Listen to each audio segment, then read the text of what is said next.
is purpose that created us, purpose that connects us, purpose that pulls us, that guides us, that drives us. It is purpose that defines, purpose that binds us. We are here because of you, Mr. Anderson. We're here to take from you what you tried to take from us.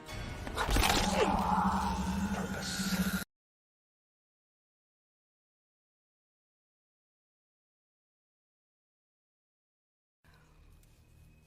Everything that has a beginning has an end.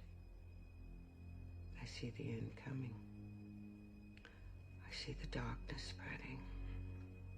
I see death. And you are all that stands in his way.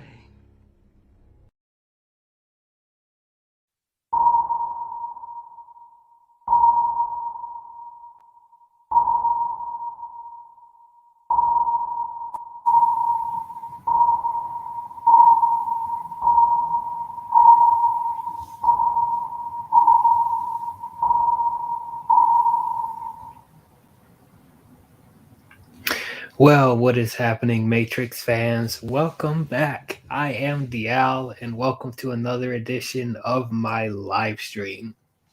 And today we are continuing on in the Matrix saga. For those of you who are new, I am talking about every Matrix film, including Matrix Resurrections, which is going to be in theaters and on HBO Max this Wednesday, December 22nd. So yeah, exciting stuff, man. I've already talked about the original Matrix movie, did a live stream for that, and I did a live stream for the Animatrix. So if you guys haven't seen either of those, check out my channel. They're there, and I'll also leave a link in the description to the playlist called Matrix Saga. So check out those if you haven't. But today, this is our last stop to until Matrix Resurrections. So what I ultimately decided to do is we're going to do two movies. We're gonna tackle two movies in one stream. I pretty much thought about this because, like, you know, if you think about Reloaded and Revolutions, you know, they both were shot back to back. It does feel like a one whole movie, pretty much. So that's what we're going to do. And as always, it's going to be a spoiler-filled discussion. And if you guys haven't seen the movie, I don't know what you've been doing with your lives. Check them out and come back and listen to the stream. Or if you don't care about spoilers and just want to hear some good topics and discussions on this movie, go ahead and listen on. Once again, I'm not sure if I'm going to have any guests. I did put an invite out there. We'll see who comes in, but I feel like it's just going to be me today, and it's okay. That's okay. But yeah, so we have a lot to talk about. So I have a lot of thoughts about both of these movies. Can't wait to get into it. All right. With that being said, let's start with The Matrix Reloaded. Sorry, guys. A little bit of technical difficulties. There we go. Nope, that didn't work. Don't you love live stuff? It's great. Seeing all the mistakes here and there. Yeah, there we go. There we go. Matrix Reloaded. Okay, so with Matrix Reloaded, I think this is the first rated R movie I saw in theaters. Yeah, I'll admit I probably went to see this movie younger than I should have. I forget, this came out in 2003. So if you guys want to do the math of how old I was back then, I'm 26 right now. So yeah, it's okay. I actually was glad that I think it was my dad that took me to see this in theaters. I'm actually glad that he did, because I did really enjoy the first Matrix. And of course, I was really excited to see this movie. It's the Matrix. It's the sequel to one of the greatest, one of the greatest sci-fi films ever made. So of course, I was so jazzed to see this movie. I never really expected a sequel. I don't think anyone really expected them to make another sequel. This just came out of nowhere. But oh wait, look at the chat real quick. Without a doubt, yes. Oh, for those of you who don't know, this is my mom. Hi, mom. Look, it happened. It happened. You know, I went. Yes, my dad took me to see this in theaters. It's fine. I ended up fine. Everything's good. It happened. This is over 20 years ago. It's okay. It's all good. but but yeah, man. So I was really excited to see this after the first Matrix. Didn't really know what to expect with this, to be honest. From the marketing, it looked great. The action looked fantastic. And it's great seeing, you know, Keanu and Lawrence Fishburne and Carrie Ann Moss come back and Hugo Weaving. So it just looked really exciting. I know for a lot of people, they had a lot of high expectations for this film. You know, like I said, the sequel to one of the biggest films at the time. So it's like it had a lot of expectations to fill overall. I remember the first time I saw this movie, I was in love with it. This was a movie that I would watch over and over again. Would eventually watch it on the DVD. I thought it was a lot of fun. But as always, when you get older, you start to notice certain flaws with the film. And, you know, watching this movie recently, getting ready for this review, my opinion certainly has changed. Man. I know for a lot of people, they compare Reloaded and Revolutions to the quality of the Star Wars prequel trilogy. That was another set of films that had a lot of high expectations coming from the original films. And when it came out, it was very, very polarizing. And yeah, this movie did the exact same. Matrix Reloaded, it's a difficult one for me. I don't hate this movie. I think it's okay. I think it's okay. There's a lot of really good ideas in this film, but I just feel like the execution of those ideas weren't as good as it was in the first film. I felt like there was a lot going on in this movie. Well, both Reloaded and Revolutions, but like this one, I don't know. There was just a lot that they thrown at you. And I feel like as far as, you know, I really like the underlying themes in the first film with spirituality and like freeing your mind and, you know, breaking the system of society, stuff like that. Like the messages in the first movie, like they were there, but they weren't beating you over the head with it. But with this movie, it was really beating you over the head with this religious themes and undertones, and pretty much like they're just using, and not just that. I feel like they're being overcomplicated with their dialogue and exposition just to make it seem like they're deeper than what it actually is.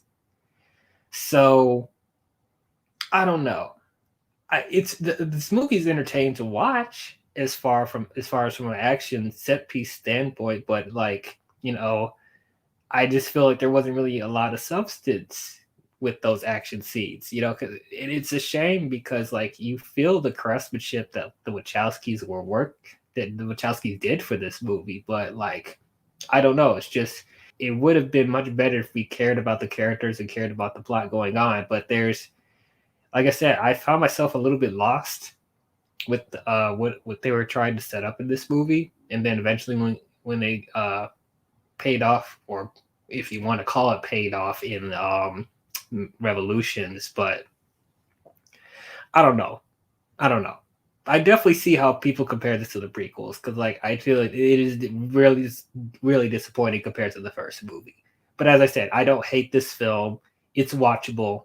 It's entertaining to watch at times, but I just feel like, yeah, the story and the plot was kind of messy. For one thing, the one thing I want to start with is the acting, the performances from the characters, something felt off. I felt like the performances from the actors weren't as natural as they were in the first film. And I know for certain people, that's probably not like a high bar. I know like I wouldn't say like the acting in the first film was like the greatest in the world, but like it got the job done. Like there was enough emotion and resonance from the characters where I actually cared about what was going on. You actually did see a range of emotions a little bit more in the first movie, specifically with Keanu. Like I think in the first movie it was one of Keanu's best performances. He wasn't just doing his regular stoic performance. I mean, it was still there, but it's like as I said when we talked about the first movie, like you felt some playfulness, you saw fear, you saw excitement from Keanu, and I thought that really elevated his character. By the time he became the one. In this movie, everyone seems really stoic, more stoic than usual. And yeah, it's not just Keanu, it's not just Neo, but like almost everyone just is giving such a straight stoic performance. Trinity, Morpheus, all the other new characters that they introduce. Like the only people that actually felt natural was Link and Z, and the stuff going on with that, and then the kid, the kid from the Animatrix that frees himself from the Matrix. He's in this film. Like they're probably the only ones that actually give a little bit more range in their performance. But everyone else is just playing it straight and so serious and stoic. I just felt such a disconnect to the characters overall. I mean, there was some glimmers of the good performances from the first film, but I felt like it wasn't really enough. And then it also didn't help that mostly everyone was wearing sunglasses, whenever they're in the Matrix. So it's like there's already a disconnect, like visually. Like in the first film, they did wear black and they did wear sunglasses, but they weren't wearing it the whole time. It's just it felt like they were over exaggerating what the Wachowskis like were over exaggerating. Excuse me. What they think people liked in the first movie. Because first film, everyone was wearing black and leather and sunglasses. So let's have everyone wear it in this movie. It had anime and influence with the action and stuff like that. So let's amp it up in this film. People like the religious allegories in the first film. Let's amp it up even more in this film. And it really bothered me. It's like I don't know. It's tough with this, guys. Like, because I really wanted to love this, and I definitely see a great film in this, but I don't know. I don't know what happened. It almost felt like the Wachowskis didn't want to do these movies. I know for a while Warner Bros. Was trying to get them to do sequels, and they're like, you know what? Let's just do 2 movies. We're going to film them back to back and make it a trilogy. It's like, yeah, which on paper, that's a great idea. I would love to see a trilogy for this, for the Matrix. Who wouldn't? But it's just like, I don't know. The ideas just didn't come together. Another problem with this movie is that there's a lot of characters that they introduced in this film. A lot. Like, there's so many characters. It's hard for me to really like get invested in the good amount of them because they just keep introducing more characters every scene, and they all trying to like serve a purpose in this overall narrative, and it's just like it just feels muddled. It's hard for me to really get invested in these new characters because there's so many, and it's like we don't have enough time to spend with all these characters because we have to also focus on the stuff with Neo mainly.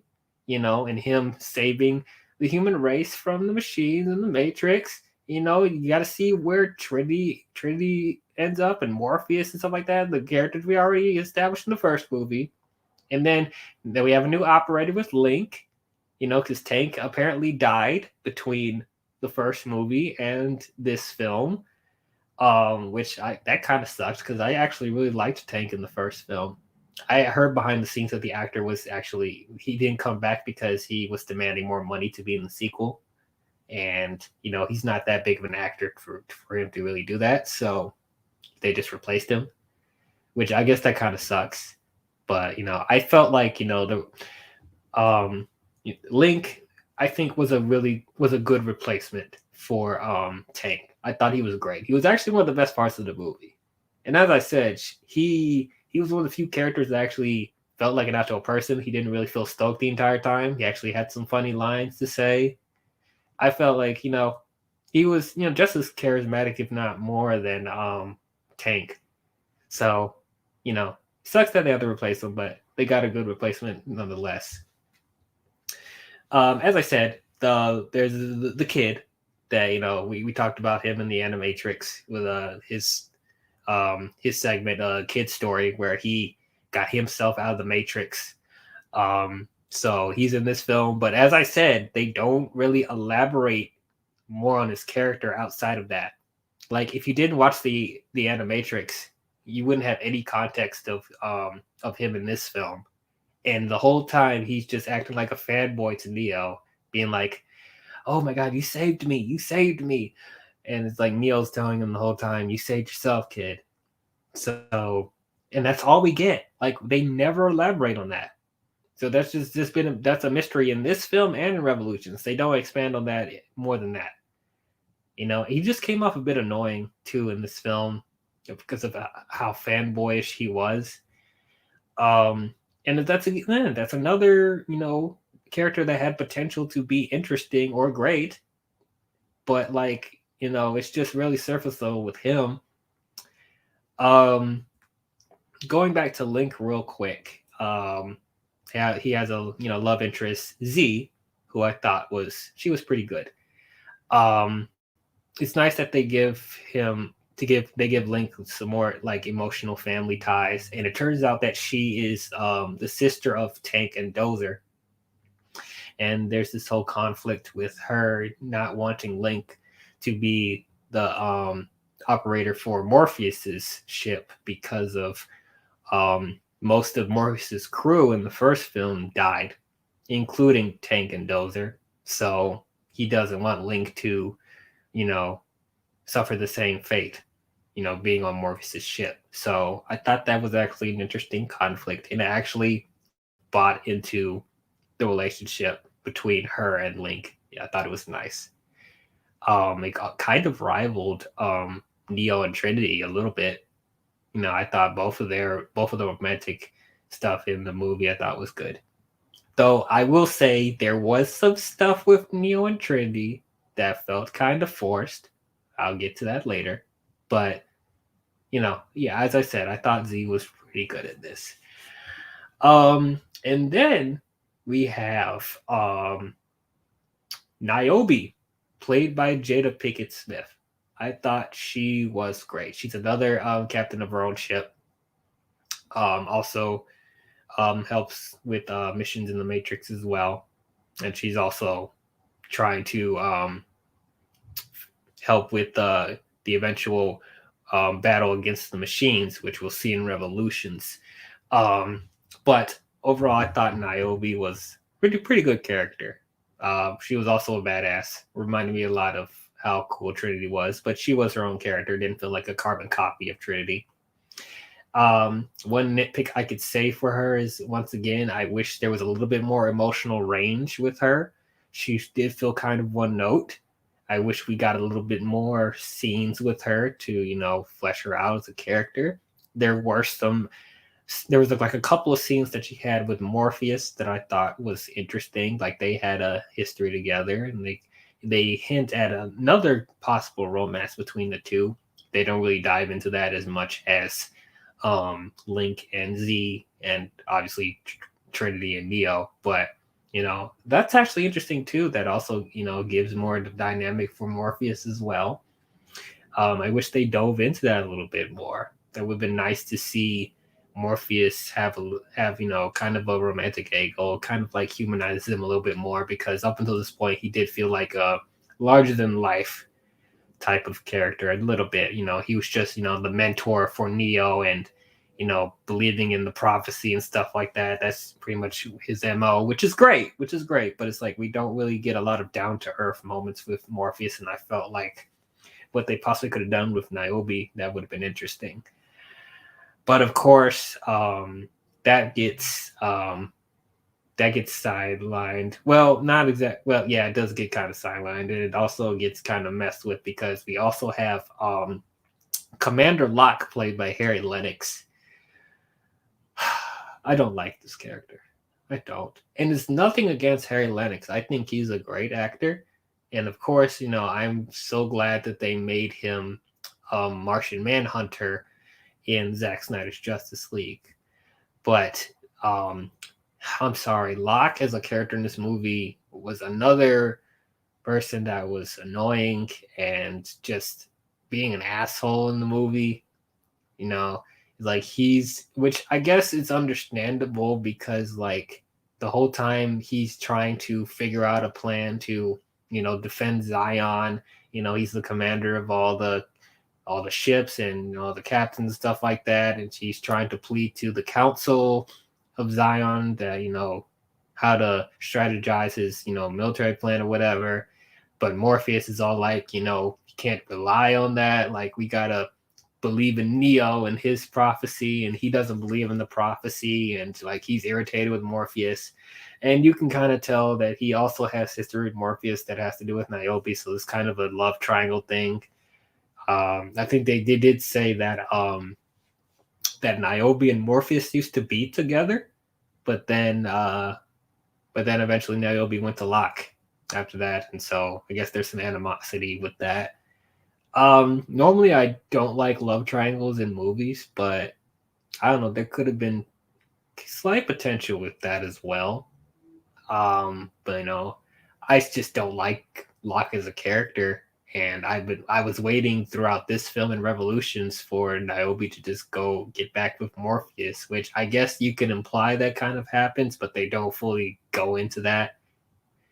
So whatever. Yeah, Locke I wasn't really caring for that much.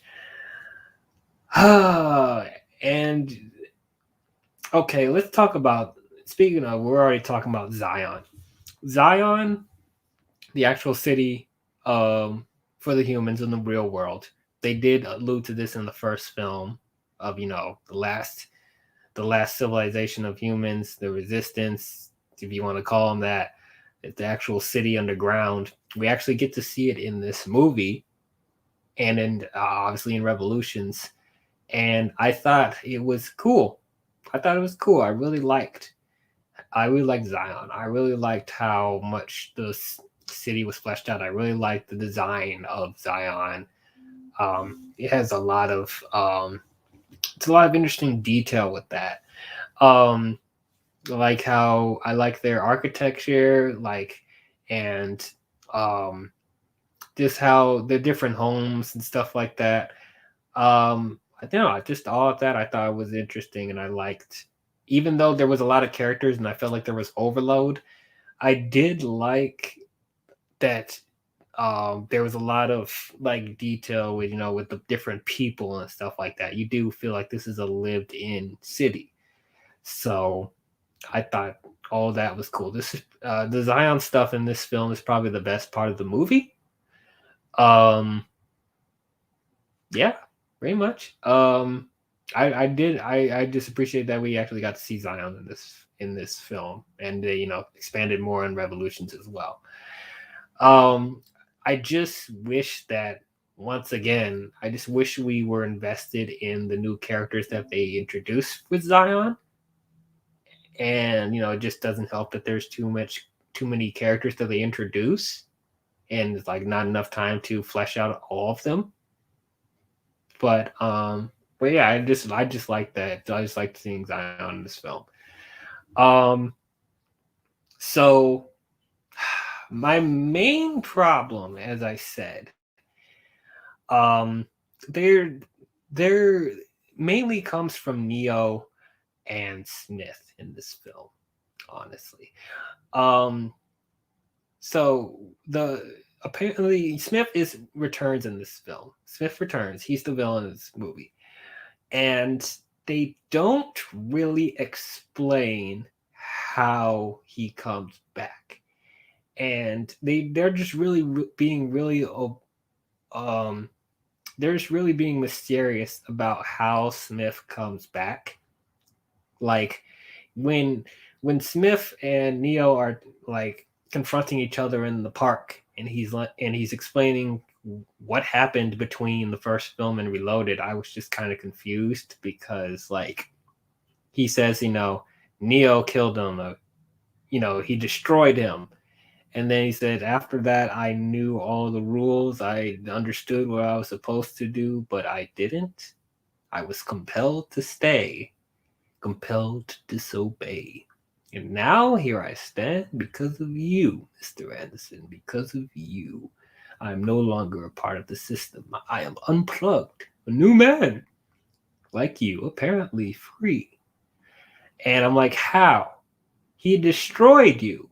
If you guys remember in the first film, like Neo jumped into Smith and made him explode from the inside. He blew up. And then that's how he broke out of the system. That's why he's not an agent anymore and he becomes a virus. And now he can clone people in the Matrix. It's just a leap in logic. And I guess they kind of imply that when Neo like made him explode, that I guess his essence got into Smith somehow, and now he became a virus. I just don't understand that. I don't know. Yeah, so I just thought that was really confusing. I mean, I'm glad to see Smith back because I thought he was great in the first film, and they got Hugo Weaving to come back, and he's always great.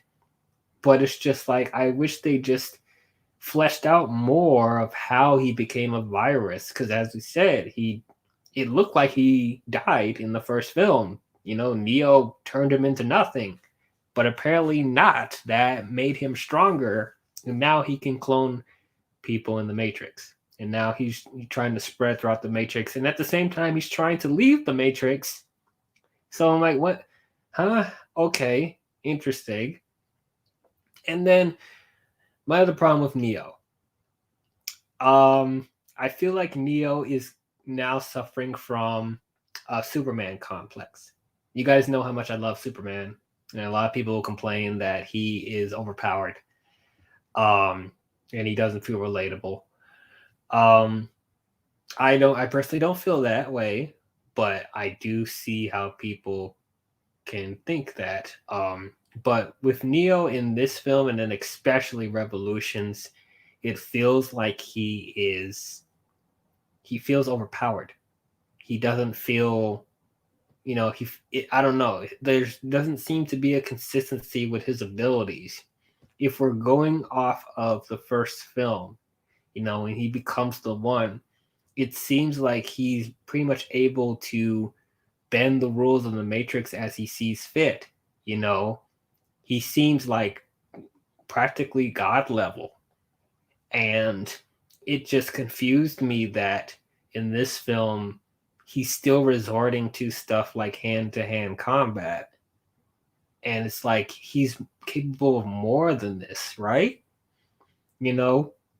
Like when he's fighting agents in the beginning, and then he fights the clones of Smith in the Burly Brawl, and then he's fighting Merovingian's goons later.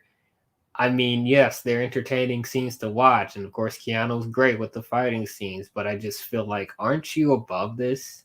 It's like with the snap of your fingers, aren't you able to, blow people up whenever?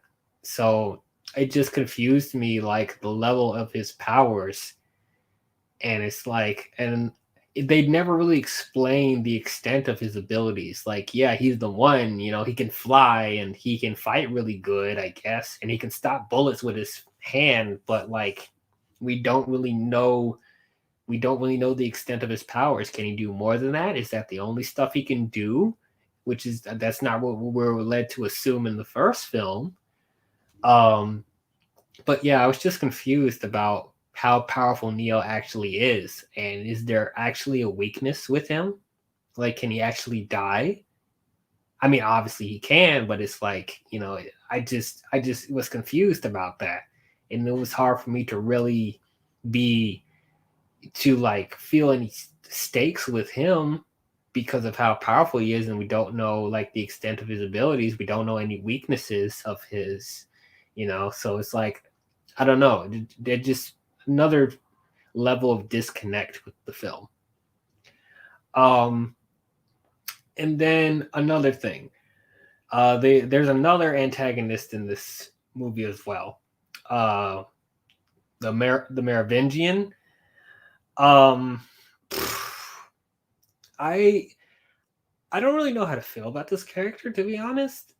Like, it seems like he's important to the Matrix, but it's just another layer of me asking a bunch of questions. Like, why was he never mentioned in the first film? Like, what is this program? Like, is he able to, like, does he run everything in the Matrix? Does he run a certain portion of the Matrix? Like, what program is he? Like, I was just confused on his character. And it's like, he was entertaining to watch. I forgot to mention that, he's also another character that seemed charismatic. He didn't seem like, he didn't seem boring at all. You could feel like he's chewing up the scenery, or he's trying to chew up the scenery as much as he can with the writing that he's given. But it's like, I don't know. The movie's making it seem like he's really important, but it's like, I'm just, what makes this program important? Like, what is the Merovingian? What does he do? And it's like, he's like the head of like certain programs that also have abilities. Like, for example, there's these twins that works for the Merovingian, like, and they can turn to ghosts. And apparently programs in the Matrix can create other programs that can have supernatural abilities. If you guys played the video game Enter the Matrix, not only do they have ghosts, but they also have vampires and werewolves.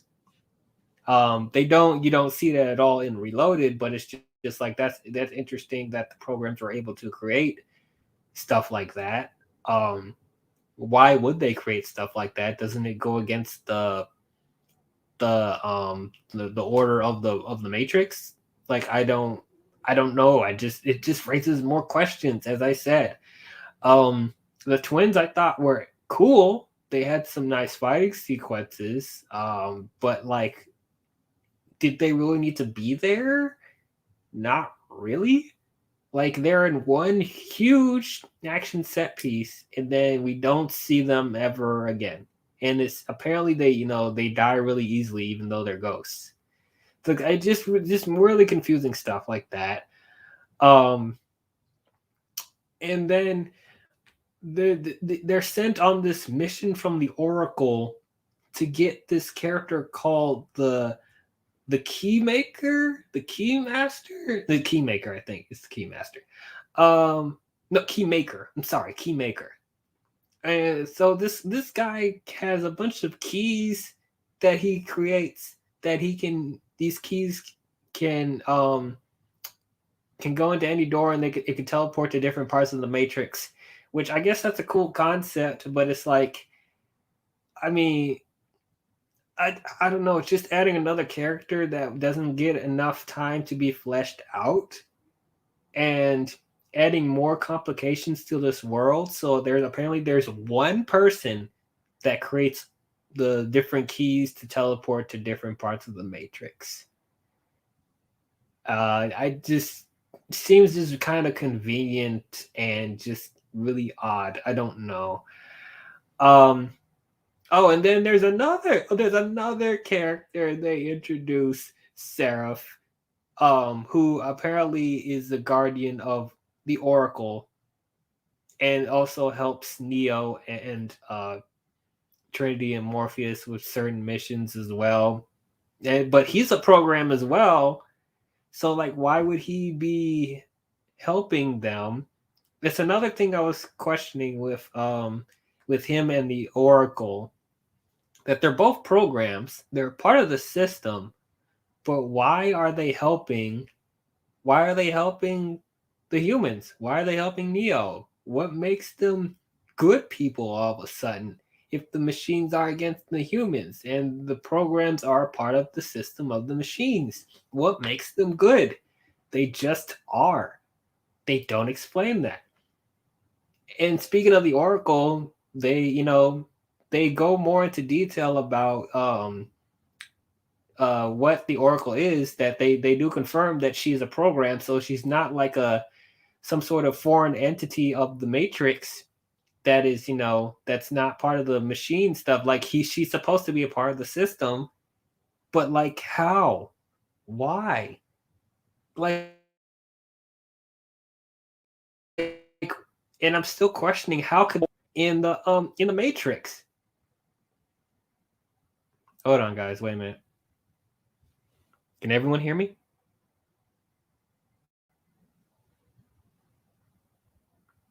Can everyone hear me?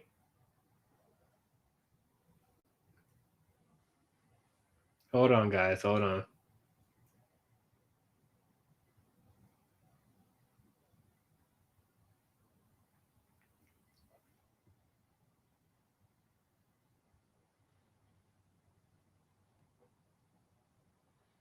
Oh, hold on. Ooh. That was weird. I think I lost audio for a little bit. Can everyone hear me now? If there's anyone in the chat, if people can hear me, can put a thumbs up or something. Just want to make sure everyone can hear me. Okay. It seems like it's okay because the audio looks like it's coming off all right. I'm checking the audio. Okay, yeah, we should be good. My bad, guys. But I was saying about the Oracle, like, oh, thanks, Austin. So yeah, where was I? Okay, yeah, the Oracle. Once again, they are like, I just don't know what the Oracle is. Like, what is she supposed to be? How can there be an Oracle in the system of the Matrix? They don't explain that at all. She just is. And it's like, okay, they're just leaving it up to interpretation, which is, I guess it's fine, whatever. But yeah, I just would like to have a little bit more explanation about why the Oracle and Seraph and stuff like that are willing to help Neo and them. So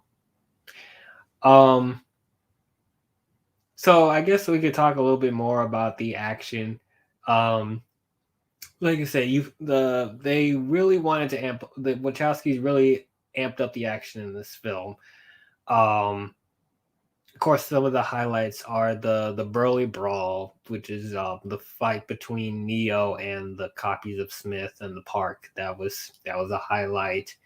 And then, of course, there is the freeway chase, which I thought was great. That was another highlight. I thought that was amazing. But what I will say is a criticism for these action sequences. I feel like they go on a little too long. Yeah, I just feel like the Wachowskis were overindulgent with their action set pieces. Whereas with the first film, the action felt a little more streamlined. It didn't feel like it went on for too long, and it actually served the story. These don't feel like they serve the story as much. It kind of feels like action for the sake of action. And I guess we can get into like the details, like with the Burly Brawl with Neo and Smith.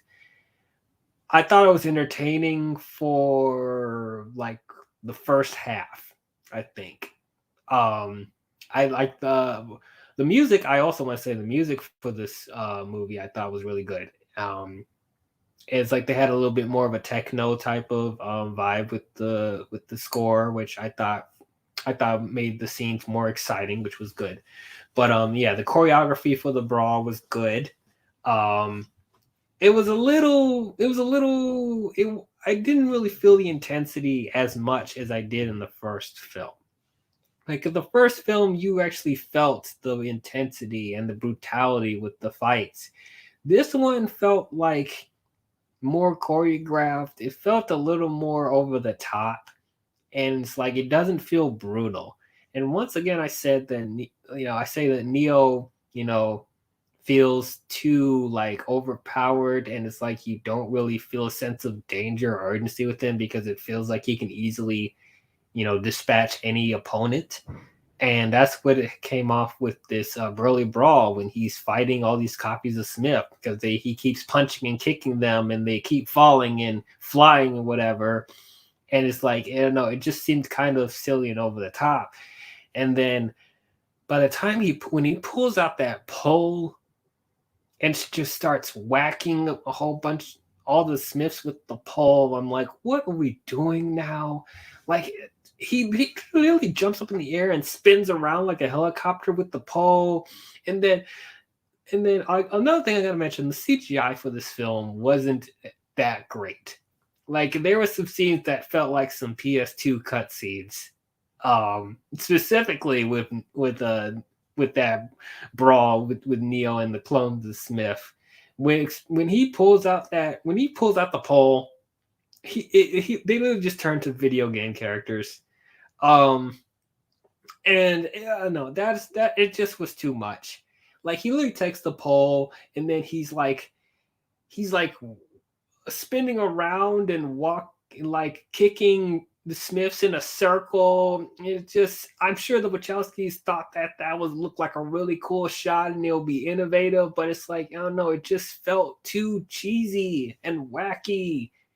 And it's like oh my gosh, there was a shot where Neo like threw one of the Smiths into a pile of other Smiths, and there were literally bowling pin noises when they impacted. I'm like, what are we doing? Is this a cartoon?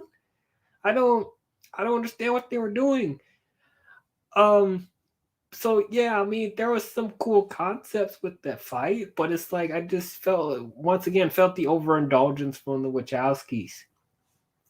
And then we could talk about that freeway chase. Once again, this is another concept that they don't address at all in the first film. That the freeway is dangerous, and they try to avoid the freeway, but they go on there anyway. And what makes the freeway so dangerous? Because there's a bunch of cars, and they don't want to get chased by agents and police. And they never explain why the freeway is so dangerous. It just is. Okay, sure. So I do want to give credit to the freeway chase because I could feel there was a lot of time and attention dedicated to that scene. Like, I remember watching behind the scenes that they actually remade that freeway. Like, I think they used like a runway from the airport and created like a realistic freeway there, and that's how they were able to film it. So I thought that was really cool. And there was a lot going on in that scene. It was like I said, Trinity and Morpheus are like, trying to protect the Keymaker. And it was they're getting chased by the twins, the ghost twins, and then there were also agents trying to stop them as well, and then there were police. So I thought it was really, really cool. There were fights going on inside the car, and then there were people jumping from different cars, and then they had the scene with Trinity riding the motorcycle with the Keymaker. That was cool. And of course, there was the fight between Morpheus and one of the agents on top of a truck, which I thought that was great. I always love seeing Morpheus in action, so I thought that was really cool. And of course, him using a katana as well. That's badass. I'll definitely admit that. But yeah, man, there was just really cool stuff in that scene. So I definitely want to give credit to Wachowskis for that scene alone, because that's definitely the highlight. However, that is another scene that I felt like was going on too long. I think it was like 10 minutes too long. And it's like you really felt like they want to put all their money into that scene, But it's like, I don't know. Once again, overindulgence. And like the CGI for that sequence was a little bit better, but you could also tell that it was, it wasn't the best rendering of the CGI.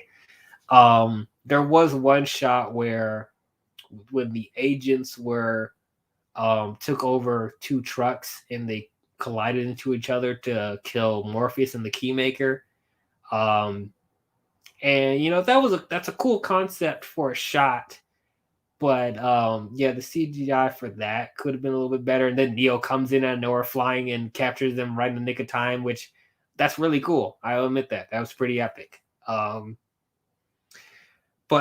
yeah, you have stuff like that. And another highlight was Neo fighting the Merovingians goons in that room with all the weapons. That was pretty cool. That was an all practical hand-to-hand combat fight. It didn't rely on CGI shots and jumping around and supernatural abilities, other than the callback to the first movie where he stops all the bullets from his minions. So I thought that was a good callback. But yeah, I really liked that scene with them fighting with all the weapons. That was pretty cool. Reminded me of stuff that I liked from the first film. But yeah, I mean, there was really cool set pieces in this. It was very entertaining to watch. I feel like, as far as spectacle, I would go for this more than Revolutions, because just have more cool fight scenes going on, and them introducing people from Zion. That was cool, but yeah, as far as the substance of the story, could have been a lot better. But yeah, the reason why they got the Keymaker in the first place is because they had to do this elaborate plot and planning to get Neo to go into this certain door in a building, but they can't just go into the building. They have to shut down a power plant. They have to blow up a power plant, because if they go into that certain door in the building, it'll set off explosives. And so Niobe and her crew, and I think another set of crew as well, go into the Matrix and create this elaborate plot to shut down the power plant so they can go into that certain door. And they also have to go into this door in a certain time period as well, which I get that was overcomplicated for the sake of being overcomplicated, but I guess it's okay. And then this door will lead them to the architect, who is the creator of the Matrix.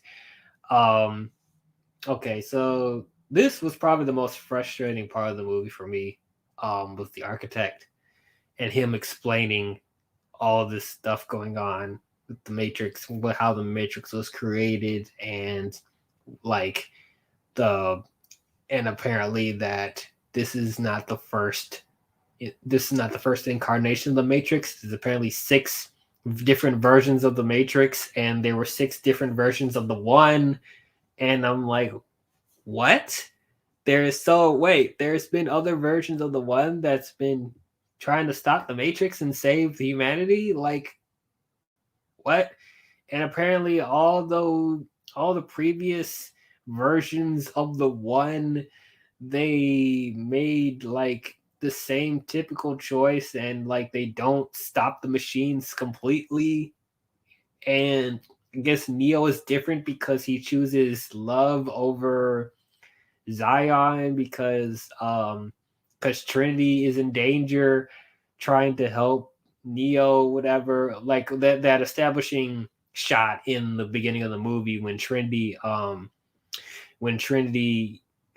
is fighting an agent in a building, and she crashes out of a window, shooting an agent while they're free falling, which I thought that was a pretty cool shot as well. But the architect gives Neo a choice, either to go to the source and reset the Matrix and save Zion, or the other choice where he can go and save Trinity from dying. And Neo ends up choosing Trinity, obviously. So this is one of the things with this movie that it just feels overcomplicated for the sake of being overly complicated. I I was really confused when we got to the architect stuff. Like, I just didn't feel like I got a lot of substance from that. And I'm sure the Wachowskis may have thought that they were being really deep about that, but they're not. It's just typical, over use of big words and purpose and choice and cause and effect and all this other shit. I'm just like, what does this have to do with anything? Like, there seems to be a lot of like tangents with these characters about what's the purpose and meaning of these movies. What are the overlying themes? There was another scene in the movie. There was another like scene in the movie when they're first confronting the Merovingian, and he literally goes into a tangent about cause and effect and stuff like that, and then it's leading to this really stupid scene where he creates a slice of chocolate cake that he's serving to this girl at a restaurant that that he owns, and the girl takes one piece of the cake. She eats one piece of the cake, and then it makes her cause an orgasm, and he's over explaining how and why that happens, cause and effect. And it's like you see like data encoding of her getting an orgasm with the Matrix. That's just so stupid. Why is it in this movie? Why are we doing this? It's stuff like that. And then Smith talking over complicating stuff about purpose and choice and purpose, and because without purpose, we can never exist. Purpose that created us. Purpose that connects us. Purpose that pulls us. That guides us, that drives us. It is purpose that defines, purpose that binds us. Yeah, it's just that stuff like that. Like, what are you trying to say? Like, what is the point? And then this whole thing of Neo trying to figure out like what's his purpose in all this? Like, why is he the one? And like, why is he making the choices that he makes? And then Oracle's all like, it's not about you deciding what choice you're going to make. You already made a choice. It's you trying to decide why you made the choice. I'm like, what? Huh? What? So now it's about, he's already making the choices of, being the one, but he has to figure out why he made those choices. Does that really help to humanize him as a character if the choices have already been made? And he still doesn't understand why he does? He's just because he chooses to? I don't know. And you would think maybe is it because of love? Because of his love for Trinity or his love for humanity? Like, that could be the simple answer for that, but it's not really. They just lead you on with more, ambiguous stuff. And I'm just like, what? Why are we doing? Okay. All right. Whatever. Yeah, man. It's just like, like I said, I don't want to go too much in the rant with this movie because there's another movie we got to talk about. But yeah, I'm gonna close out my thoughts on Reloaded. But yeah, man, I overall like I said, I don't hate this movie. There's some really cool concepts in this film, and there's some cool action sequences as well. But overall, I just think that the story was just all over the place, and the Wachowskis, I just feel like they're just kind of up their ass a little bit when it comes to the themes and the Christian allegories. They just felt so much in your face. Nothing really came off that natural. And as I said, like, I feel like there's a bit of disconnect when it comes to the performances because everyone's acting so serious and stoic for the most part. And it's just, and the CGI and the effects, it doesn't really hold a candle to the detail, the effects and the set pieces that it was in the first film. I mean, of course you could feel there's more of a spectacle with this movie, but I don't know. Just what I really appreciate about the first film is that, they use CGI only when it's absolutely necessary. And it's like they put in the extra mile to, make really iconic shots. You know, they try to break the boundaries when it comes to set pieces and stuff like that, which I guess you felt like they were trying to do with this movie, but it just, you know, I don't know, it just didn't feel like there was a lot of substance with this film. But I was willing to see where this movie was going to go story-wise, and I was hoping in Revolutions they would explore those themes more, and maybe they'll, you know, I'll get some more answers that I thought was confusing in this movie. But yeah, I thought it was fine. This movie's fine. I don't hate this. This is a completely watchable film. I don't think this is horrible. I don't think this is like, I mean, even with the prequels, I don't hate the prequels. But you know, I do think this is slightly better than the prequels. This one in Revolutions, we're about to get into Revolutions in a second.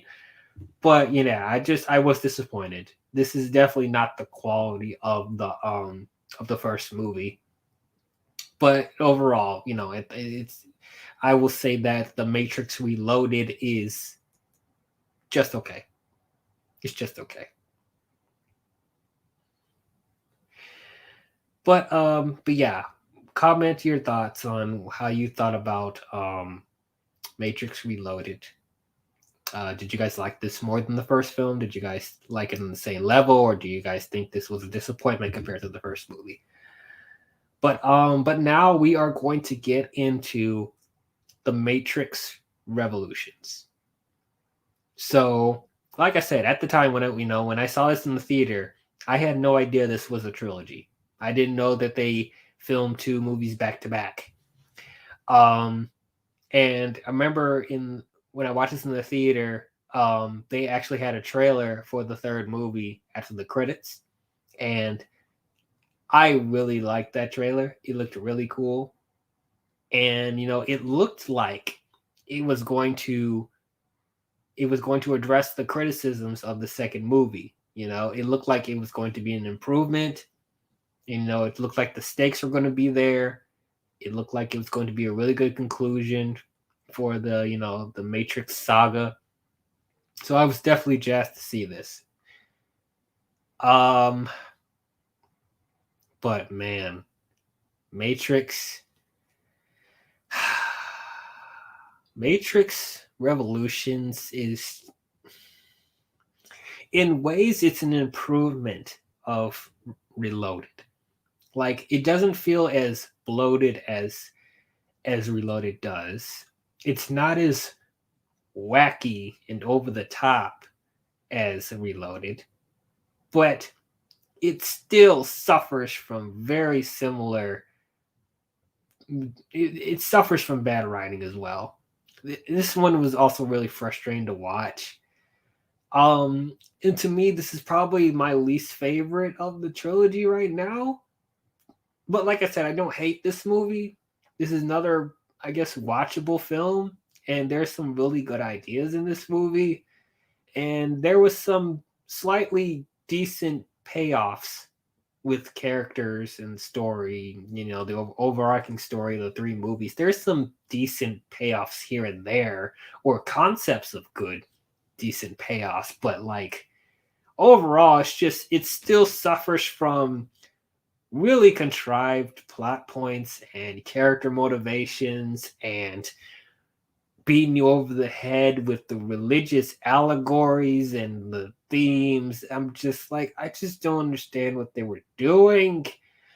And it's not like they could, I guess now knowing that they were filming this back to back, they couldn't really address the criticisms of the second movie, you know, because this film literally came out the year after.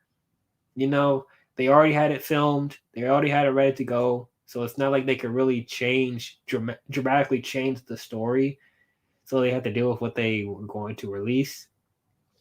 And man, I don't know what the Wachowskis were thinking with this one. I really don't. So at the end of the end of Reloaded, when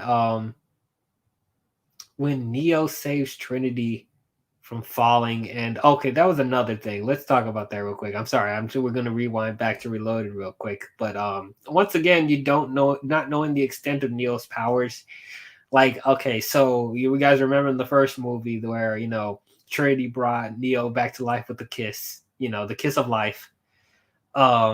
Which, I could see why people think that's like contrived or whatever. It's like that's some Disney stuff, but I was okay with it. So I guess, they'd want to make it even. So like Trinity gets shot. Like Lily, she gets shot. There's a bullet in her, and Neo, Lily just, uses his one powers and just he can phase his hand inside Trinity's body and he took the bullet out, and then he goes back in and rejuvenates her heart after she dies. Like what? Huh? What? So he can just bring people back to life. Okay, so couldn't he do that with other people that died in the Matrix? Like it's just raising more questions of how powerful Neo is. And man, it doesn't end here with Revolutions. So at the end of Reloaded, Neo is in the real world and he's able to stop Sentinels in the real world. Like he can shut down Sentinels using his hand. And I'm like, wait, what? Why? How? Like, how is that? What? But he's not supposed to have abilities in the real world. How is this happening? It's like, and like they literally end the movie with that with Reloaded, like a to be concluded. Oh, and also not to mention that that Smith took over the body of a guy in the real world. His name is Bane. That's another character that like they don't really flesh out that much. He's just there to be taken over by Agent Smith and going into the real world. So that's also a cliffhanger as well, that Smith took over someone's body in the real world. So they ended off with that. And I'm like, what the heck? So that's all happening. So then but back to the Neo thing, stopping the machines in the real world, like that shouldn't be able to happen. I don't know. And it's like I hear a lot of people were theorizing the reason at the time. They were thinking the reason why this was happening, that they thought this was going to be like a Inception type thing of like the real world is actually another version of the Matrix. And that's why Neo was able to stop the machines in the real world. So that probably would have been an interesting concept for them to go into, that there's a Matrix within a Matrix. Just another way for the machines to keep the humans in control when they think they are in control. Which I think that would have been a really interesting twist. That's like M. Night Shyamalan done properly. Excuse me, guys. I'm about to get a drink.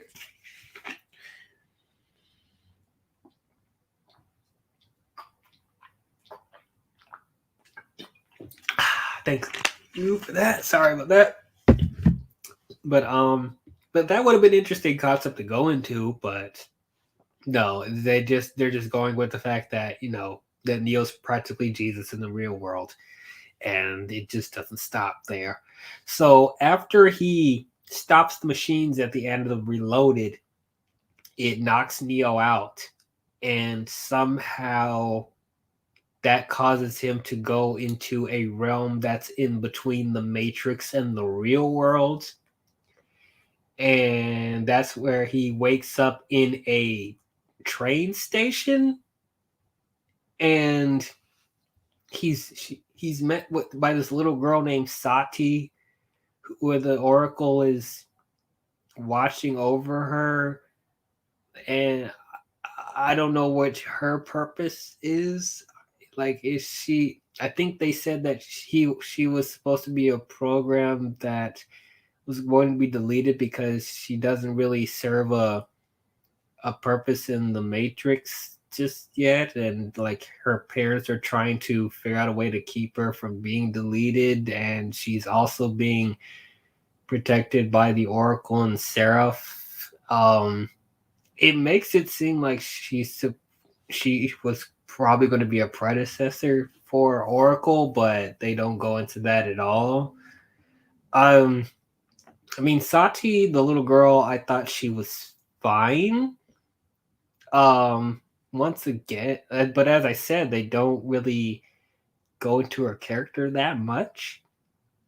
And I think there's some like theories that she may come back in resurrection. So we'll see if that happens. But yeah, I just wish that they just fleshed out her character a little bit more.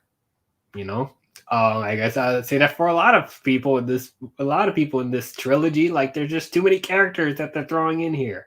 But like, so Neo wakes up in this train station that's a realm between the Matrix and the real world. Like, how did he end up there?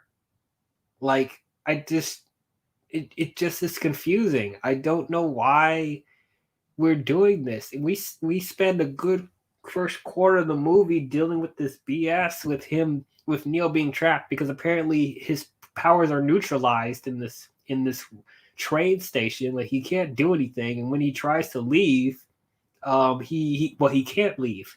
He actually can't leave the train station. He's just stuck there. Like, there's a scene where he even tries to run down the tracks to see if it leads him anywhere, but no, it just leads him back into the train station. So it's like he's stuck in this train station, and like the only way to get out is the train man, who also is working for the Merovingian. So it's like, oh, that's not a good sign. There's no way he's getting out now, because the Merovingian is going to keep Neo trapped in there. And so the Oracle warns Trinity and Morpheus about that, and they try to figure out a way to save him from the Merovingian. And so Seraph, Morpheus, and Trinity, go and confront the Merovingian to help him save Neo from the train station. And then there's this whole thing where the Merovingian is trying to make a deal with them, being like, I'll help you save Neo, but you got to bring me the eyes of the Oracle. So pretty much kill the Oracle, and then he'll save Neo. And like, that doesn't really go anywhere. And that could have been really interesting, them sending Morpheus and Trinity off to do a hit. I mean, you weren't expecting them to actually do it, but for them to actually like do a mission for the Merovingian, that could have been interesting for them to go into. But like, that was literally dropped because Trinity's like, I don't have time for this shit. And then she just like points a gun at the Merovingian's head, and then everyone's pointing guns at each other. And then Trinity's like, okay, you want to make a deal? You save Neo, or we all die right here, right now. Okay, wait a minute. So you save Neo by pointing a gun at the Merovingian, being like, we're all gonna die, we're all gonna shoot, we're all gonna get our heads blown in if you don't free Neo. Okay, so there's a lot of holes with that. So when they're all pointing guns at each other, and Trinity's giving Merovingian that ultimatum, how did they resolve that? Like, how did they leave to get Neo after that point? Did Trinity and Morpheus and Seraph point a gun at the Merovingian the entire time? Like, because why would the Merovingian stick with his promise after that? Because he could just command his goons to kill them at any time after that. So like, how does that work? Because Trinity goes to the train station to get Neo, and the Merovingian just lets that happen. Nothing. There's no ramifications after that, because like, Trinity doesn't point the gun at his head the entire time. So why would he still do what they say after that? Nobody talks about that. That was a huge plot hole. Like, I'm surprised nobody's talking about that, because like that's it doesn't make sense how they were able to save Neo from that. So that whole chunk of the movie was pointless. Like, there's nothing really they added story-wise for that. I mean, there was kind of a nice little talk with Neo and Sati's parents, which I guess they're once again trying to trying to shoehorn in the messages of can programs love and purpose and stuff like that, which I guess is kind of interesting. They're throwing the seeds that okay, maybe there's some programs that have feelings and emotions, and like Sachi's dad actually expressing that he actually feels love for his daughter, which you don't really see that in programs or machines. So I thought that was an interesting thing that they introduced, but that doesn't really go anywhere. So after that pointless sequence with them trying to save Neo from the train station, which I still don't understand how they're able to neutralize his powers, and then the train man is actually stronger than him. That's just so confusing. They never explain that. It doesn't make sense. I didn't like that whole chunk. So then we get into the real world where they're actually getting ready to fight the machines. And I guess that was entertaining enough. I actually did like the whole setup with the war between the humans and the machines in Zion. That was pretty cool. They also give the kid a little bit more to do. I wouldn't say give him more dimension, but it's like at least they give him like he actually feels kind of important to the story. But yeah, I get like with the humans having these mechs with machine guns. I thought that was pretty cool.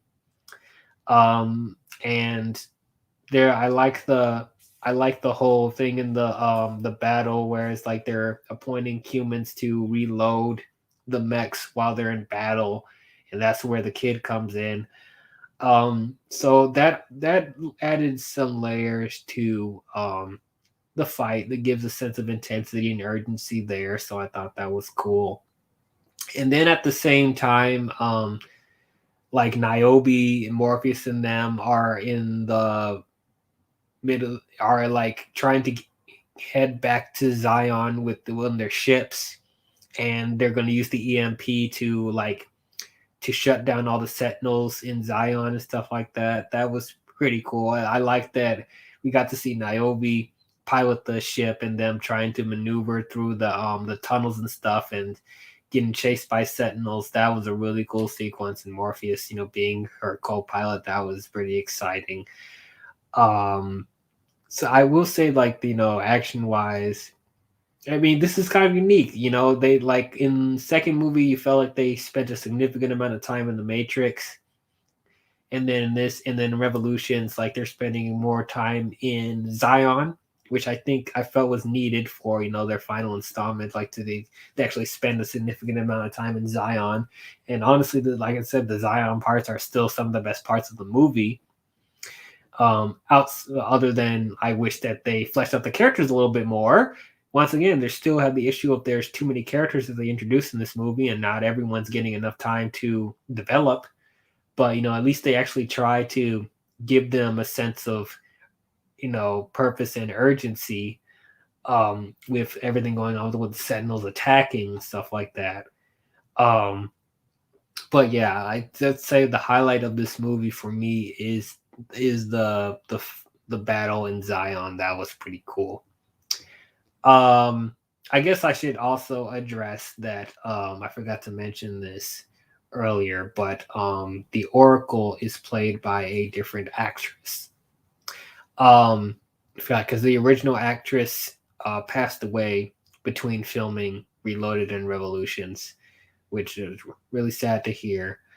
But I felt like, the replacement that they got, I thought she did a pretty good job. She pretty much fell right in line with the performance from the original actress. So I thought she was pretty good. There's not really too much to say about her because, she feels pretty much the same.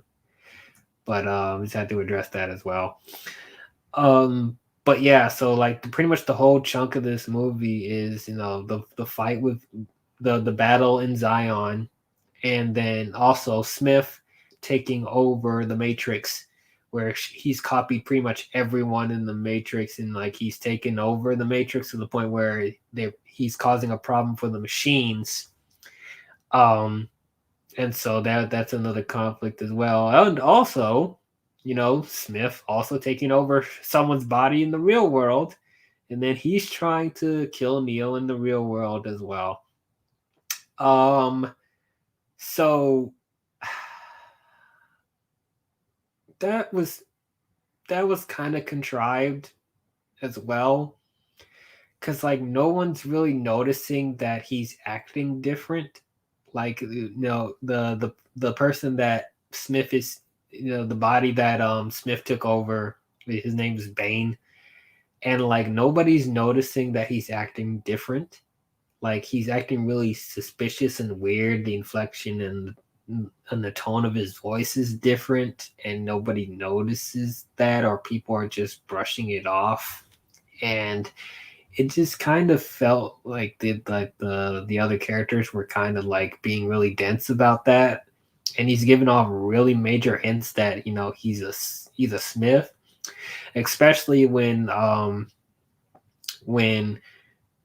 Bane Smith, I guess that's what I'm gonna call him. Bane Smith confronts Neo, and like he calls him Mr. Anderson, and Neo doesn't pick up on that instantly. Like why would he not know that? And even like when Smith is like threatening Trinity, she doesn't realize that immediately either. So I'm like, what?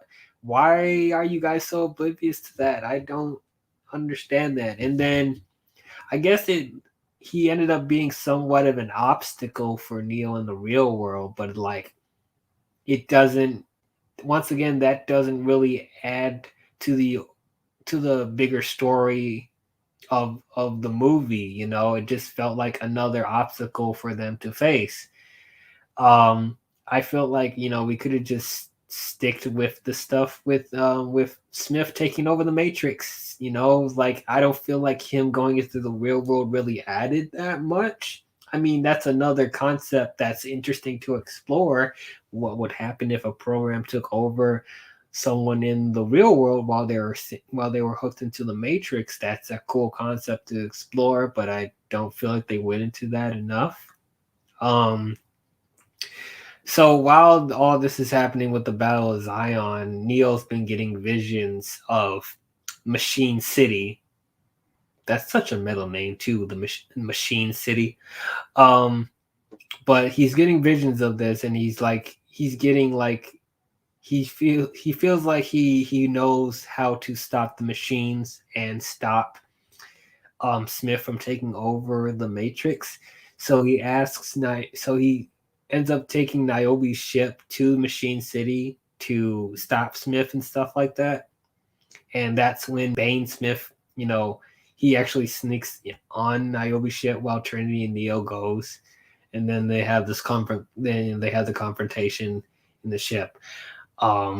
Which I guess that was interesting. And then Bane Smith ends up blinding Neo with some of the sparks from the tube that had like a bunch of electric sparks, and he jabs it into Neo's eye, and it makes him blind. Which I guess that's another way of nerfing Neo's powers in this movie, because they're acknowledging that he's too powerful in these films, so they have to like bring him down a couple levels somehow. But it's like, by doing that, they kind of made Neo stronger, because when he's blinded, he can see light. He can see the light of the technology of the machines and the Matrix. So it's like that doesn't really make him weaker. I guess it just makes him more powerful. Like when he gets blinded, he could actually see the energy of Smith in Bane when Smith takes over his body, and it's like, how does that work? I don't, because he's Jesus, he's God in this movie. It's like he's just so overpowered at this point. It's really frustrating. And then he ends up decapitating Bane Smith because he can see Smith's aura inside Bane when he's blinded. I'm like, okay, great. All right. And then he's still able to tell Trinity where to go in Machine City after he's blinded. So I'm like, what was the point of doing that? I just didn't really understand that. And then like what and as I was saying, when one of the Smiths takes over someone's body in the real world, it seems like Smith's motivations are conflicted. Like he wants to take over the Matrix, but at the same time he wants to leave the Matrix. If you guys remember in the first film that that Smith was like obsessed with leaving the Matrix because he doesn't want to be a part of the system anymore, but he's still trying to be a part of the system. He's trying to take over the Matrix, but at the same time he's also trying to break out. And what was he going to do when he goes into the real world? He's just going to kill everybody as a one regular guy? Like what was his goal when he gets out of the Matrix? I don't know what he was trying to accomplish there. Just trying to kill Neo, and then what? What's he going to do then? I mean, was he really trying to like stop Zion or something? Like what was his end goal there? Like it just felt kind of contrived there. I don't know why they're doing this. Um and so like I'm gonna go back to the fight with Zion. As I was saying, like as I said, the fight in Zion I thought was the highlight of the movie. There were some things about the fight that I felt that kind of didn't make sense, like the mechs. I did say I do think the mechs in this movie do look cool, but like why would you make a mech where they're like the front part of the mech is exposed? Like they don't have any protection to cover them, like in the front. Like they're just sitting out in the open on the mech. Like there's no protective glass or covering to for them to I don't know why they didn't think of that. Putting some protective shield covering over the mechs. To just leave himself wide open to get killed instantly. I just don't understand that. And then they do have those like electric gun cannon things. Like why couldn't they incorporate that into the mech? I think that could have been more useful than just using bullets. You know, it's like I think they should have thought of something a little bit more practical to stop the machines other than just regular guns. I don't know why they just didn't think of that. I mean, of course, you want to keep in mind that their resources may be depleted. I guess so. It's like they can't. There's only so much they could do. But it's like I question like when they have these giant ships, and then they also have like these electric cannons. I feel like they're capable of thinking of something a little bit more practical than questioning, aren't you guys above this? Same thing with Neo. Aren't you above hand-to-hand combat? Aren't you above using guns? Like what are we doing here?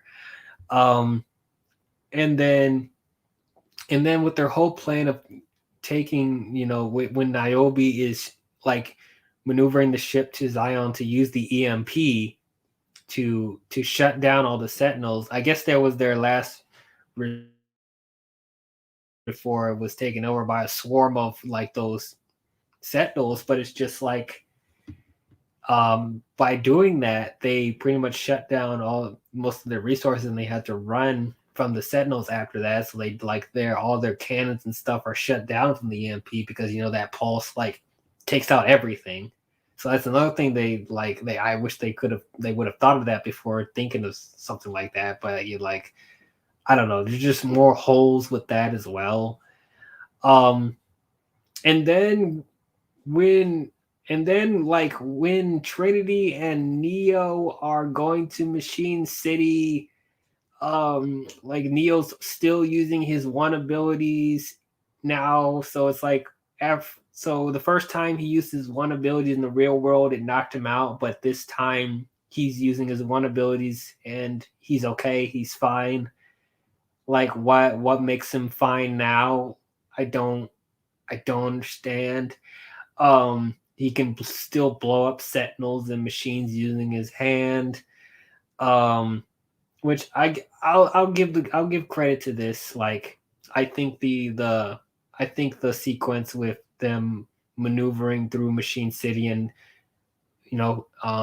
taking on the forces of the machines, that was an exciting scene. That was fun to watch. It had a sense of intensity. there was one shot where they flew over the clouds, because they scorched the sky, and it's like they actually were able to go over the clouds, and that was the first time Trinity saw the sun, and that was actually a beautiful moment.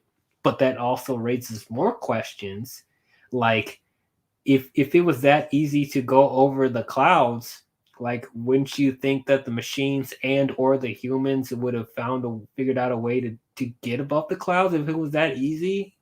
Like you would think that their resources would have been able to be salvaged a little bit more from this using solar energy. You would think that they would be able to get that easier if it was that easy to get over the clouds.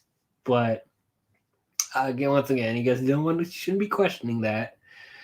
Oh, I guess I should mention that Smith takes over the Oracle's body, and yeah, so because of that, Smith is now just as powerful as Neo.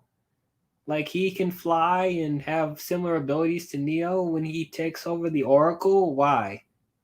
How? I mean, I understand like if he can see the future like the Oracle, but like why would that give him more power?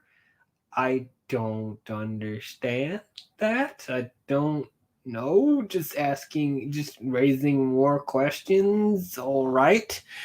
And then so going back to, when Trinity and Neo are in the ship and they crash into one of the I don't know, one of the satellite thing. I don't know what they crashed into really. It was some place in the Machine City, and then Trinity dies from that. And man, I really wish Compatible Cinema and Gaming was here to talk about this, because he did mention in the first movie's live stream that he didn't like the death of Trinity in this movie. And rewatching it recently, I do see where he's coming from. I thought the way they handled Trinity's death, I felt was a bit too much, because she does get impaled by a bunch of wires and stuff like that, and like they're prolonging her death so long, and she's actually like giving this drawn out monologue to Neo before she dies, and it's like you should be dead already, or it's like if you're going to talk, like you shouldn't be able to talk for as long as you did. And it's like they want to do this really nice and sentimental moment between Trinity and Neo. It's like they're trying to make it so sweet and nice, which I'll admit, like I was already invested enough in, the romance that I wasn't really thinking about that at the time. But now I'm just like, I felt it was drawn out too long.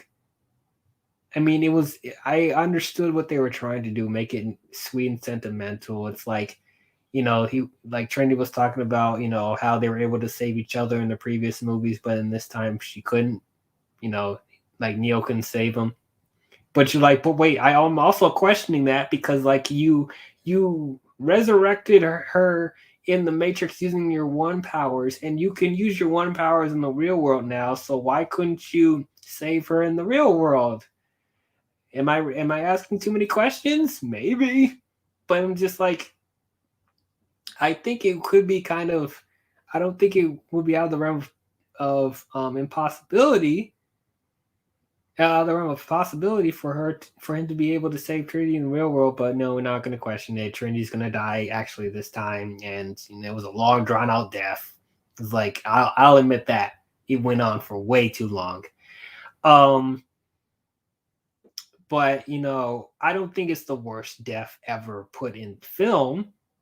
One death in the film that comes to mind is the most random one, but like, it just was done. It was just done so badly. Shrek the Third, Fiona's dad, the king, the Frog King. I thought the death they did with that was horrible. That was a very distasteful death they did in that movie. I think something like that is worse than what they did with Trinity. At least I felt like the emotional resonance that they were trying to do with that scene, even though it went on for way too long. But yeah, I definitely see where people are coming from with that. So Neo goes off on his own, and he confronts the machines and makes a deal with them to stop Smith from taking over the Matrix. And if he does that, they're going to create peace. And Neo confronts this giant machine hive amalgamation that forms a baby face. What the hell was that? What in the hell is that? And there's actually a name for this thing. It's like, get this. The name of this thing is called Deus Ex Machina. Deus Ex Machina. Wow, Wachowskis, you are really on the nose with that one, weren't you? And when there was when I think they were aware of how much Deus Ex Machina scenes were in combined with all three movies, there are a lot of Deus Ex Machina moments. So they were just, I think, were they being self-aware with this? They're just gonna call this giant baby machine thing Deus Ex Machina? Like, okay, great. So this is the thing that's running. I guess they're supposed to be the representative of the machines. And so Neo strikes a deal with that to help them stop Smith in the Matrix. And if he succeeds, then he will create peace between the machines and the humans. I thought that was this is kind of stupid. Not the deal itself. Like, I think that's interesting that Neo, would be able to, do something for the machines, and in return, he actually will get something out of the machines, and it actually will help save the humanity. That's fine. But I just this baby face though, that's what's stupid about it. Why would Neo have to talk to this thing? Like, I think it should be a little bit more grand than that. What comes to mind for me, like recently watching the Animatrix, the second Renaissance, I remember there was a scene where there was two representatives of the machines trying to talk to the council, talk to the United Nations or whatever, to make peace. I think it would have been nice if we saw some sort of a foil with that. Like if Trinity ended up surviving a little bit longer, maybe.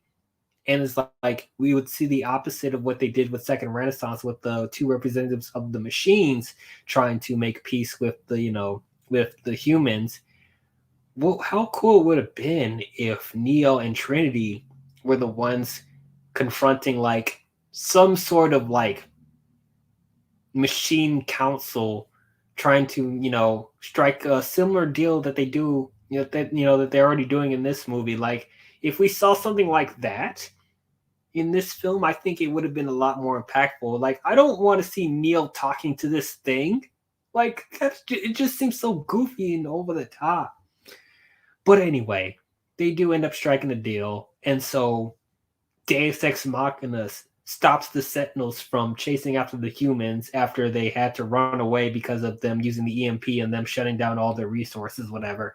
So they postpone the Sentinels from doing anything. They just sit there or whatever, don't do anything.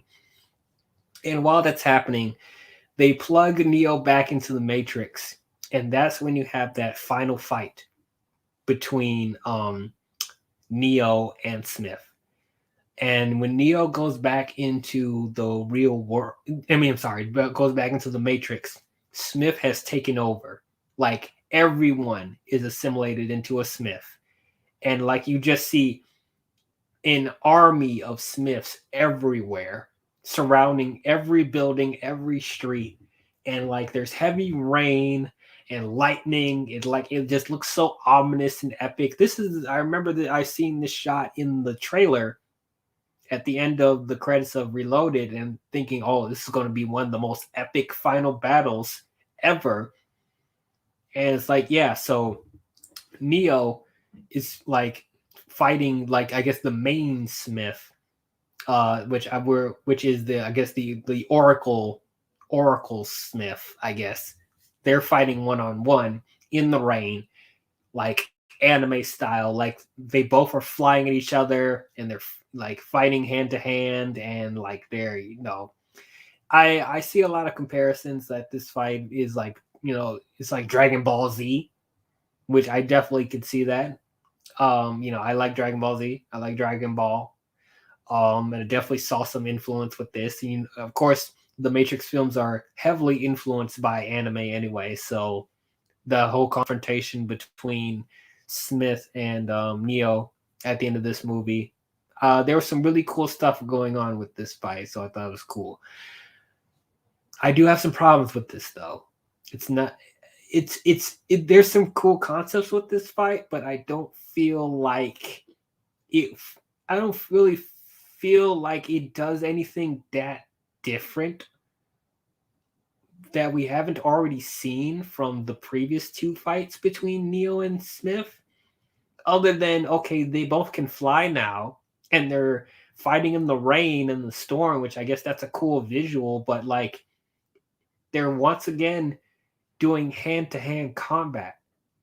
And once again, I'm going to say, you guys are more powerful now. You guys should be able to do more than just punching and kicking each other. But that's what they resort to, punching and kicking each other and flying into each other. Like, aren't you guys able to do more than this? Don't you have other supernatural abilities? Once again, aren't you guys above this? Like, there should have been more to this fight. Like, and it would have been really cool, each fight that Neo and Smith does, it adds a different type of flavor. With the first movie, it was a regular hand-to-hand combat with some gun fu in there, touch of gun fu. And then in Reloaded, you have Smith, he has Key clone himself, and Neo battling a whole bunch of Smiths. That was something different. Even though it did start to get whacking over the top by the time we get to the second half of the Burly Brawl, but at least it added a different layer to the fight, right? But then in this one, now that Smith has become just as powerful as Neo, it would be cool to see them show off some more supernatural abilities, Like, I don't know, do some force abilities, like, I don't know, use some telekinesis, make stuff blow up, something like that. I think it would have been cool if they had more of a sci-fi supernatural fight. Like, if they're trying to be Dragon Ball Z, go Dragon Ball Z, have some more supernatural stuff added to the fight. And I mean, I'm not expecting them to like shoot rays out of their hands or something like that, but like, just do some more stuff other than punching and kicking each other and flying into each other. It could have been a little bit more exciting. But they just, I don't know. I just felt they were kind of lazy with that. Because like we've already seen this before. We've already seen them do hand-to-hand combat many times. And flying, like, okay, it's just flying. All right, they both can fly, whatever. Like, I wish there was just a little bit more to that fight. And it's like I said, the atmosphere that the atmosphere that they showed was really cool.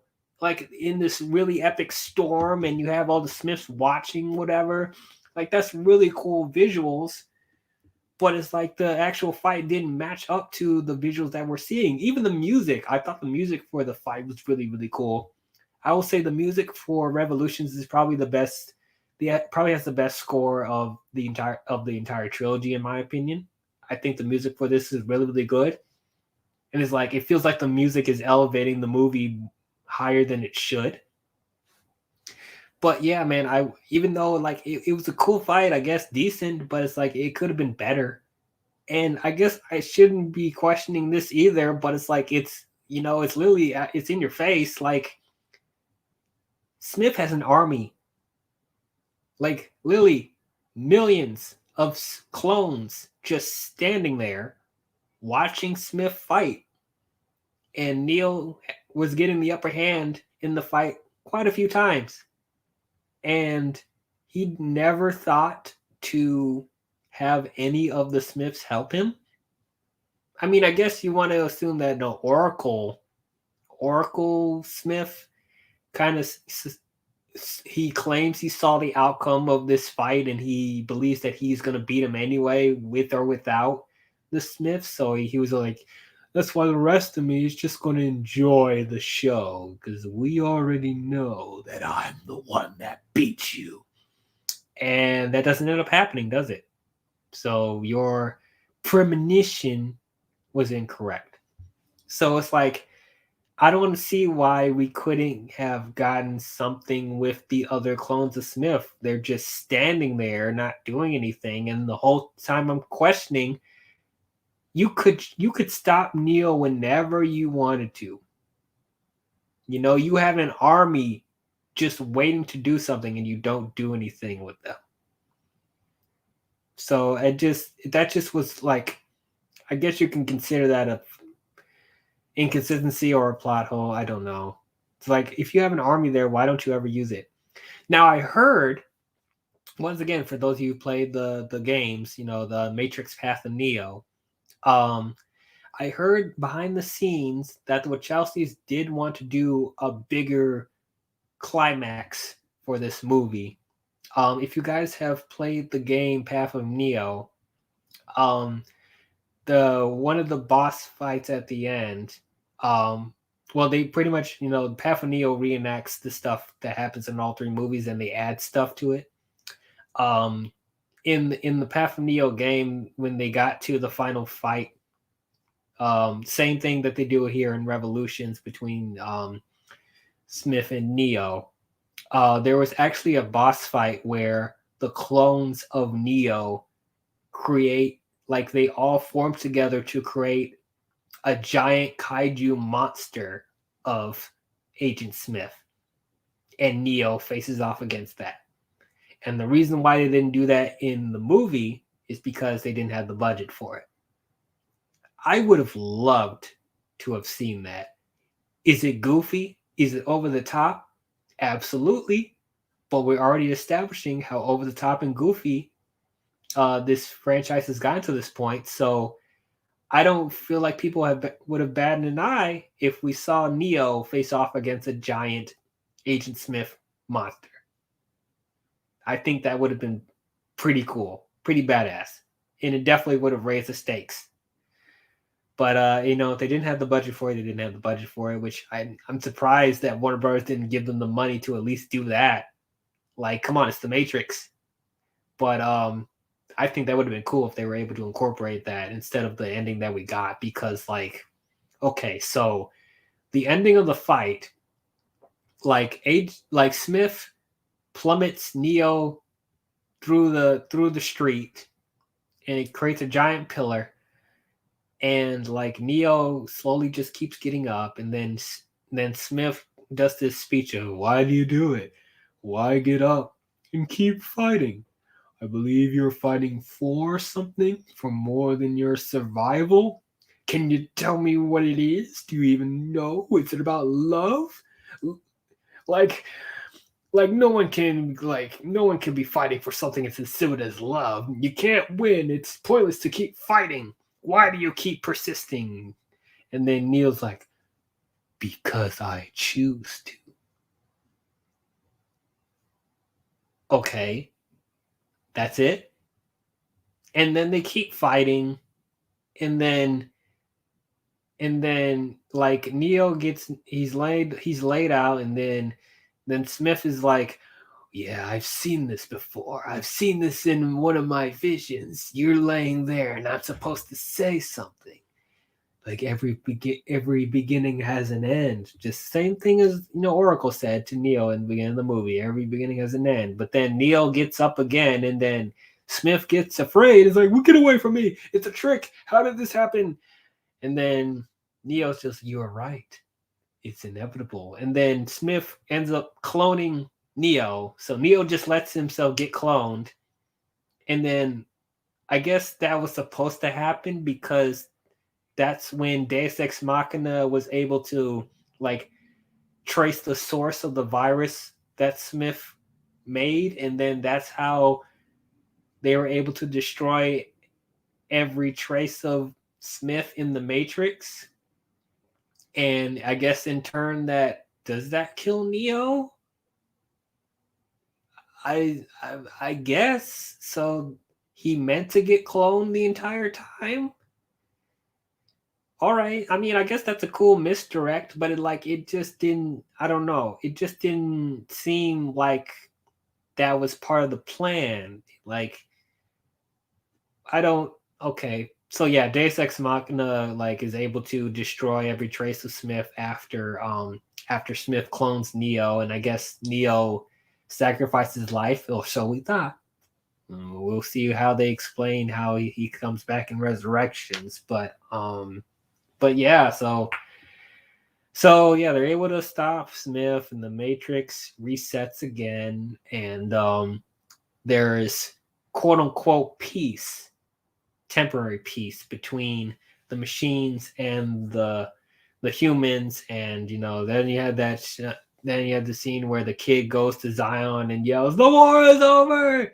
The war is over!" And I guess everyone's taking the kid's word for it, even though there's they don't show him any proof whatsoever. But okay, that's fine. And everyone's just celebrating, and okay, that's fine. I don't know how you can assume that there's peace so easily, because the machines are still out there, and how do you know that the machines will stick to their word? I don't know about that, but okay, sure. So yeah, I guess they stopped the war for right now, and Neo sacrificed his life to save the humanity, and the machines end up taking his body somewhere, which I'm sure they're going to address in Resurrections. And yeah, as I said, the Matrix resets, and yeah, and then Sati comes back, and Oracle comes back, and they're talking to the architect, and then I guess he's fulfilling Neo's promise, and I guess all the humans that are plugged up in the hives of the machines, that's because that's how the machines are powering all their stuff, is using the humans. Apparently, they're going to free all the humans in the real world, or so they thought, because that's not exactly what happens, does it? Oh, I can't wait to see how they explain all this in Resurrections. But apparently, yeah, so the architect's going to promise that more humans are going to be freed. And Sati creates a colored sky, which is supposed to, I guess, that's for Neo. And then they say the whole thing of, will we ever see him again? It's like, I believe so. I believe so. And then there's this, I don't think, was it Seraph or Architect that asked her, did she know this was going to happen? And it's like, how did she know that was going to happen? And Oracle was like, I didn't. I believed. Because you just got to believe, man. You just got to believe. And that's the end of the movie. That's a very underwhelming ending, because things were resolved, and at the same time things weren't resolved. So I don't understand. It doesn't feel like everything is finished. It doesn't feel like stuff was resolved, because the machines are still alive, and humanity is lost most of their resources. And how are you supposed to trust the machines? How do you know they're going to stick to their word? I'm like, what happened to Neo? What did they do to Neo's body? What are they going to do with it? So I don't know. I guess it's supposed to be a metaphorical ending, temporary peace, or I don't know, I just don't know. I just felt like the ending was very underwhelming. There could have been a whole lot better way for them to resolve the conflict. But I mean, I guess it's fine enough. It was a nice little happy ending. They stopped Smith, but the Matrix still exists. I don't know. It just raises so many questions. This movie raises so many questions. So overall, I mean, yeah, this is probably my least favorite of the trilogy right now. There are some things that I think they did better in Reloaded. It slowed itself down. It wasn't as over the top as Reloaded, but at the same time, it just felt so slow and bloated. And there's more plot holes than in the first, than in Reloaded. And they're just throwing stuff in here for convenience sake. And, Neo is just overpowered and we don't know the extent of his abilities. And the same thing with Smith. They don't really explain how he got as powerful as he did. And they don't really flesh out the motivations of the machines. And, the people in Zion, while I think there's stuff that they improved with the people of Zion, we still don't have enough time to flesh out everyone as a character. It was just a really frustrating experience for me. There are some cool things in it. There's some cool set pieces here and there, but I'll even say it doesn't really feel as exciting as it did in the first two movies. Then I don't really remember any really great set pieces in this film outside of the Battle of Zion. And I mean, what they were trying to do with the final fight between Neo and Smith, even the shootout with Seraph, Trinity, and Morpheus, like when they were trying to confront the Merovingian, it was okay, but it wasn't really anything to go home with. It's like being like, this was a great action set piece. Like it was okay, it was forgettable, and that's really it. I mean, and then also Niobe piloting the ship to get back to Zion. That was pretty cool, I guess. But like once again, it was nothing really like amazing, great, or on the same level as the first movie or even the second film as far as set pieces. So it's like it just felt very bloated and boring and monotonous and confusing and contrived, and I don't know, man. But like I said, even though I have all these problems with this movie, I don't hate it. I can watch this film. I'm invested enough in the original characters like Trinity, Neo, and Morpheus that I'm willing to sit through this and see how their arcs are concluded. And there's like a couple of new characters that they introduced, as I said, that I think are good, like Niobe and Link and stuff like that. I like to see their stuff resolved. But like, as far as all the characters as a whole, it's just like, I don't know, man. It felt like there was a lot to be desired. So with Resurrection, I'm sorry, not Resurrection. So with Revolutions, I'm probably going to give it a similar grade to Reloaded. It's just okay, but it's probably a lower just okay than Reloaded. But that's how I feel about it. Overall, those are my thoughts on Revolutions. What did you guys think about it? Do you guys think it's better than Reloaded? Do you guys think it's worse than Reloaded, or it's on the same level? Are there even people that think that Reloaded and Revolutions are better than the first movie? I don't know. I heard that maybe some people out there that enjoy these more than the first film, which is cool. I want to know. Comment your thoughts. But wow, that was my long drawn out discussion, rant, tirade on Reloaded and Revolutions. Yeah, I'm glad you guys. If you guys stick with me throughout the entire podcast, I appreciate you guys listening to me. I'm glad you guys enjoy listening to my rant. I'm bummed out I couldn't get anyone here on the panel to talk about it with me, but that's okay. That's fine. Hopefully, I can try and get some people to come discuss with me on Resurrections whenever we get to that spoiler stream. But yeah, that's the next one I'll be talking about is Matrix Resurrections. Yeah, looking forward to seeing how this will turn out. So you guys can expect another Matrix Monday spoiler stream. So next Monday I will be doing a spoiler stream on it, so tune in for that when it comes out. But yeah, that's all I have for you guys today. If you guys enjoyed this, don't forget to leave a thumbs up and subscribe to the channel. And don't forget to hit the bell if you want to be notified on future videos I'll be doing. But that's all I have for you Matrix fans, and I will see you guys next time. Talk to you guys later. And remember, cookies need love like everything does.